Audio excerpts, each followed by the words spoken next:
Hi, juniors. Thank you for getting ready to practice for your SAT. This video will walk you through how to use the Method Test Prep program that's found in Xello.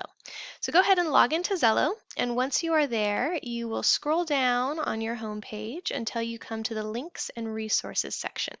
Here you'll click on the Method Test Prep, which will take you over to this program here, and you should see your name pop up there.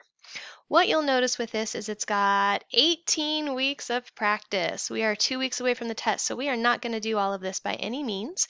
But what I am going to have you do for this week is focus on one particular area, either reading, writing, or math. And if you take a look at your assignment back in advisory, this will walk you through the instructions, but your goal is to do kind of the warm-up, the evaluation, and 2 lessons for your area of choice. So you do not need to do all 3. You only need to choose reading, writing, or math to focus on this week. So let's pretend that we're choosing reading. So if I'm doing reading, I'm going to go over to week 1 and complete the SAT reading warm-up. You can tell I've done that one already because it checks it off. I am then going to go to week 2 and take the reading evaluation. And it gives you the approximate amount of time you need to complete this, but I have found the times are pretty accurate, if not a little longer than what you actually need. So don't rush, you've got enough time. Then you will take the reading lesson or complete the reading lesson for best reading practices and the second reading lesson of vocabulary in context. And if we look at our list, that's 1, 2, 3, 4. We're all done with everything, and then you would mark this assignment as done.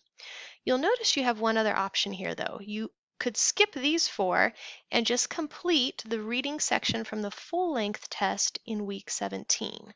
So if you scroll all the way down to the bottom, they give you a full-length reading section test from one SAT practice test.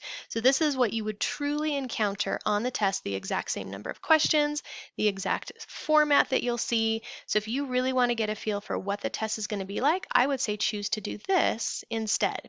And next week we'll do something similar, and you can choose a different content area to focus on, or you can take a second full-length test.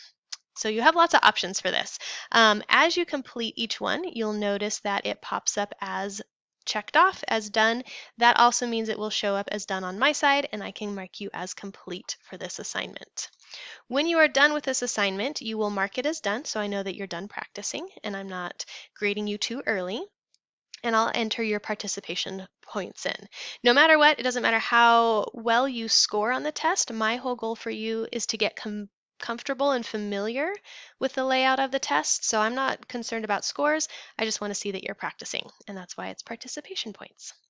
All right, I hope that helped give you a walkthrough. You'll notice there are lessons for reading if you want to do reading, or writing if you choose to focus on writing, or math if you choose to focus on math. You only need to choose one. Please don't do all 3 unless you really want to, but your requirement is only 1.